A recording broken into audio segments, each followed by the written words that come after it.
அப்படின்னு சொல்லாமடா, பொய்ய உண்மையில பொய் சாட்சியிலே நடிச்சவர் தானே அவரு. சாதாரண உட்காந்துருக்காப்ல. ஒரு முடிவு இறுதி கட்ட காட்சி வருது, உரையாடெல்லாம் பிச்சு உதறிப்பாப்ல.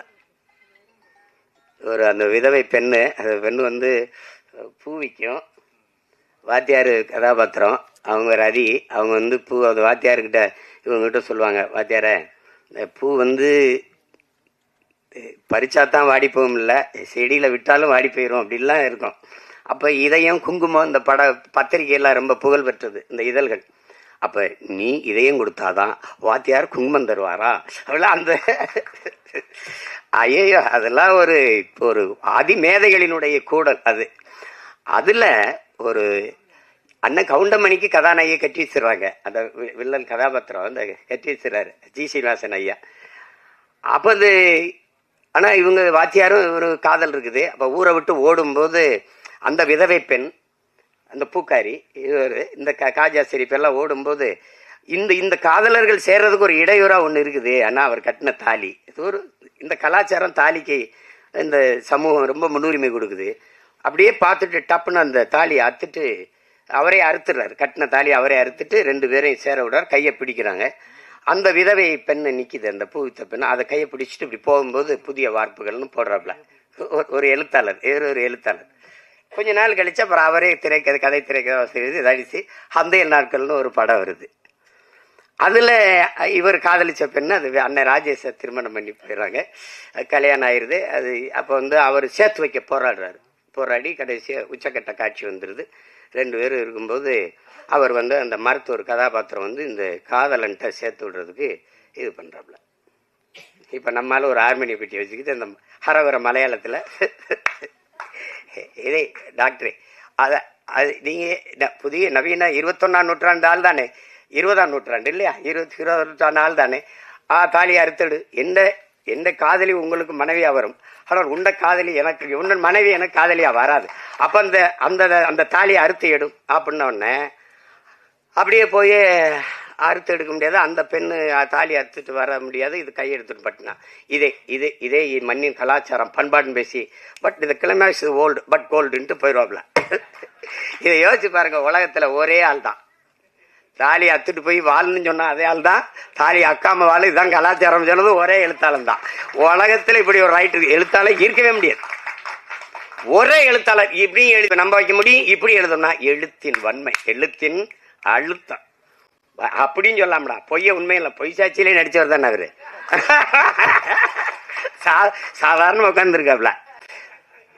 எங்க அப்பாவுக்கு ஒரு கிளைமேக்ஸ், எங்க அப்பாவுக்கு எழுதி கொடுத்தது வேற, கைதின் டைரியில, அதுதான் ஆட்சி ராஜஸ்தான்ல வந்தது. அவர் திமுறா நீ என்ன ராஜு நானா ஒன்று எடுப்பேன், அது அப்பா செய்வார். அதில் எல்லாரும் நானும் அவர்கிட்ட எழுத்தாளராக வேலை செஞ்சிருக்கேன்ல, என்ன பண்ணுவார் எங்கள் அப்பான்னு தெரியும். அதில் அவர் வந்து சத்ரபதி சிவாஜி வேடத்தை போட்டு நிறுத்திட்டாப்ல. சரி அது ஓடிடுச்சு, ஏன்னா அது வரைக்கும் நான் திரைக்கதையை பிச்சு உதறிட்டாப்ல. அப்புறம் இதில் வேற கிளைமேக்ஸ், நான் எழுதி கொடுத்த கிளைமேக்ஸை நான் எடுக்கிறேன் அந்த காட்சியின் போய் அப்போ அமிதாப் பச்சன் சிறிதை வச்சு ஆக்கிராஸ் தட்டா அதுவும் வென்றுட்டாப்ல. தேவர் பிலிம்ஸில் வந்து கதை கேட்குறாங்க, அப்போ அவர் போய் கதை சொல்கிறாரு. ஐயா கதை சொல்லும்போது அவங்க குப்பத்தொட்டி சார் அதில் ஒரு குழந்தை சார்னு சார் அவரே சொன்னது தான், குப்பத்தொட்டி சார் அதில் ஒரு குழந்தை சார்னு அவருக்கு பிடிக்கல. அப்புறம் பெரிய ஆளாயிட்டாரு. அன்னைக்கு நான் வந்து உங்ககிட்ட கதை சொல்லும்போது குப்பத்தொட்டி சார் ஒரு குழந்தை சார்னு சொல்லிட்டேன், ஆனால் இன்னைக்கு வந்து சொன்னா குப்பத்தொட்டி சார் அதில் ஒரு குரங்கு சார்னு சொல்லியிருப்பேன் அப்படின்னு சொல்லி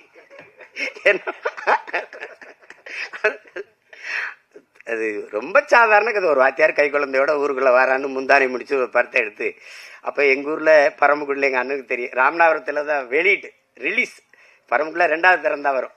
அப்போ ஜெகனில் எங்கள் அண்ணங்கள்லாம் நாங்கள் படிச்சிருக்கோம், எங்கள் அண்ணங்கள்லாம் சைக்கிள் வச்சுருப்பாங்க, அவளுக்கு படத்தை போய் பார்த்துட்டு வந்துட்டு ஒரே புலம்பல், தம்பி பாக்கியராஜன்னு ஒருத்தன்டா எந்த குறையும் இல்லாமல் இருந்தா பயங்கர படம், முந்தானை முடிச்சுன்னு ஒரு படம்னா அவங்க ரொம்ப இதில் நம்மளை எந்த காலத்தில் போய் ஏன்னா நாங்கள் மறுபடியும் 2வது வெளியீடு வந்தால் தான் பார்க்க முடியும்.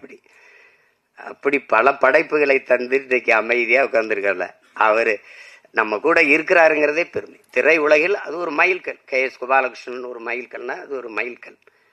பாக்கியராஜ், பாரதி ராஜா, மகேந்திரன், பாலு மகேந்திரன்லாம் அது ஒரு பல்கலைக்கழகங்கள். அப்படி ஒரு பெருமைக்குரிய கலைஞர் நம்மோட இருந்து இந்த படத்தை வாழ்த்துறாருங்கிறத விட பெருமை வேற என்ன இருக்குது சொல்லுங்க. 2 அன்பு செல்வங்களை எல்லாம் பார்க்கும்போது ரொம்ப தேவயானி அவர்களே வியந்து பாராட்டுறாங்க. அந்த அந்த குழந்தைய அவ்வளவு அருமையாக நடிச்சு என்னுடைய கைக்குட்டை ராணியிலே நான் நடிக்க வச்சேன் அப்படின்னா அதெல்லாம் பெரிய வியப்பாக இருக்குது. அப்படிலாம் நினைக்கும்போது இந்த விழாவில் பங்கேற்றதில் எனக்கு பெரிய மகிழ்வு, மன நிறைவும் இருக்குது. தேவயானி அவர்களை நாங்கள் திரைப்பட நடிகையாக பார்க்க முடியாது. எங்கள் வீட்டு மருமகள், எங்கள் வீட்டு பெண், அப்படி தான் நாங்கள் பார்ப்போம். எங்கள் குடும்பத்தில் ஒருத்தராக தான் பார்ப்போம். அதே மாதிரி எங்கள் அண்ணன் பொண்ணு வனிதா வந்திருக்காங்க. வனிதாட்ட எனக்கு பிடிச்சது அந்த துணிவு, நினைக்கிறது செய்யணும், அந்த துணிவை எனக்கு பிடிக்கும். அது அவங்களுக்கு பாராட்டி. ஏன்னா நான் அந்த குடும்பத்தில் ஒருத்தன், அண்ணன் விஜயகுமார் அண்ணன் எனக்கு ரொம்ப பிடிக்கும், ரொம்ப பிடிக்கும். நான் அவங்களுக்கு தனித்த அன்பு. எல்லாரையும் சொல்லிட்டேன்னு நினைக்கிறேன், ஏறக்குறைய ஏதாவது சொல்லிட்டேன். தர்ஷன் வாங்க வாங்க மாப்பிள்ள. இவர் என் மைத்தனுடைய மகன் தர்ஷன் சிவா. இவர் அறிமுகம் செஞ்சுருக்காரு. ஆனால் அந்த படத்தில் பார்த்ததுக்கு இதுக்கு நேர வித்தியாசம் இருக்குது. காரணம் அதில் ஒரு பெரிய மீசையை வச்சு பண்ணுறாரு. அதனால் இவரை அறிமுகம் செய்வதில் நான் ரொம்ப பெருமை அடைகிறேன். எல்லாரும் அமருங்க. வாழ்த்துக்கள் உங்களுக்கு. எல்லாரும் இப்படி வந்தவங்க தான். ஒரு தொடங்குதல் எளிது யாருக்கும், அதை தொடர்வது தான் கடினம். தொடர்ந்து அதே தவத்தில் இருந்தால் யாரும் வெல்ல முடியும். அப்படிப்பட்ட கலைஞர்கள் இங்கே நிறைய அப்படி வென்றிருக்காங்க. இன்னைக்கு வரைக்கும் நான் சொல்வேன், இன்னைக்கு அப்போ நான் நேரில் ரஜினிகாந்த் அவர்களை பார்த்தேன். தூரத்தெல்லாம் பார்த்துருக்கோம். அப்போ நேரில் 2.25 மணி நேரம் 2.5 மணி நேரம் போயிட்டு இருந்தோம். அவருக்கு இருக்கிற இந்த ஆர்வம் இப்போ இவ்வளோ படம் நடித்து இவ்வளோ சாதித்த பிறகும் புதிதாக ஒன்றை தெரிந்து கொள்றதில் அவருக்கு இருக்க ஆர்வத்தை பார்க்கும்போது இவர் ஏன் ஜெயிக்க மாட்டார் அப்படின்னு நமக்கு தோணுது. என்னை ஈர்க்க வச்சுட்டு சிமத்தில் வந்துடுறேன் அப்படின்னு போகும்போது அதே அந்த படத்தில் பார்க்குற மாதிரி அதே வேகம் நடை, அதே வேகம் இது பார்க்கும்போது இவ்வளவு சுறுசுறுப்பாக இருக்கு.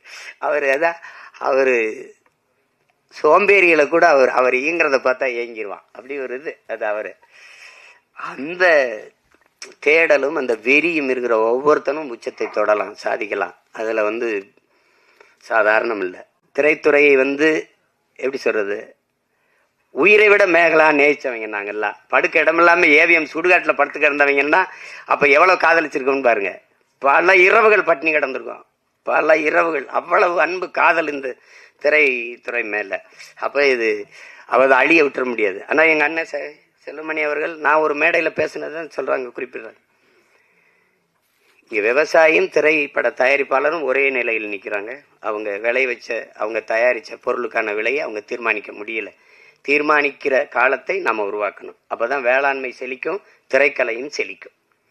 அது காரணம் ஒற்றுமை இல்லாததுனால தான். இன்னைக்கு எழுத்தாளர் சங்கத்தில் நம்ம ஐயாவும் தொழிலாளர் சங்கத்தில் எங்கள் அண்ணன் போன்ற தளபதிகள் இருக்கிறதுனால ஒரு பாதுகாப்பு இருக்குது. பத்தலை. எல்லாத்தையும் சரி செய்ய நினைக்கிறோம், இதை சரி செய்யாமல் விட்டுருவோமா என்ன? அதுக்கு ஒரு காலம் வரும். ஆனால் இதில் என்னுடைய மைத்துனர் சிவா ஆறுமுகம், அவர் ராஜான்னு நாங்கள் அழைப்போம். அவருடைய செல்லமாக அழைக்கிற பேர். நாங்கள் ஒரே குடும்பமாக வந்தவர், கடுமையான உழைப்பாளி.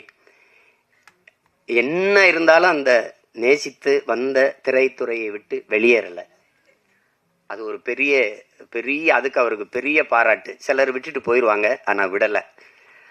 அப்போ படம் எடுக்க ஆள் இல்லை, சரி நம்மளே எடுப்போம். அதெல்லாம் அது ஒரு போர் தான். அது அப்படி தான் சொல்லணும். அது ஒரு தவம்னு தான் சொல்லணும். புலம்பிக்கிட்டு நிற்கலை, யாரும் வரல, யாரும் எடுக்கலை, இது அப்படிலாம் இல்லை.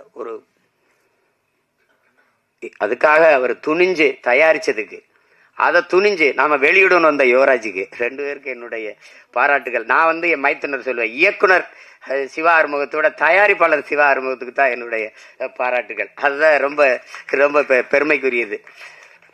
அப்போ இங்கே எது ஒன்று எளிதாக கிடைச்சிருக்கு, ஒன்றும் வந்தோடனே யாருக்கும் இது இல்லை. ஒன்று தான், எவ்வளவுதான் திறமை இருந்தாலும் வாய்ப்பு இல்லை என்றால் அது பயனற்று போகும். இங்கே நிறைய திறமையான கலைஞர்கள் வாய்ப்பின்றி இருக்கிறாங்க. அதில் இன்னைக்கு புதியவர்களை, தம்பி விஜித்தை, கண்மணி போன்றவர்களை அதுக்கு ஒன்றும் நிகர் இல்லை. அது வந்து சொல்லி முடியாது. முதல் படம் ஒரு பெரிய இயக்குனர் இருந்து நடிகரை கதாநாயகனா நடிச்சு வெளியில வந்து முதல் படம் சுவரில்லாத சித்திரங்கள்னு எடுக்கணும்னா அது அவரை தவிர எவராலும் முடியாது. அப்ப அப்படி ஒரு படைப்பாளி இன்னைக்கு நம்ம பக்கத்துல உட்கார்ந்து இந்த படத்தை பாராட்டி பேசுறாருன்னா அதை விட இந்த படத்துக்கு கிடைத்த பெருமையும் பாராட்டும் ஒன்றும் கிடையாது.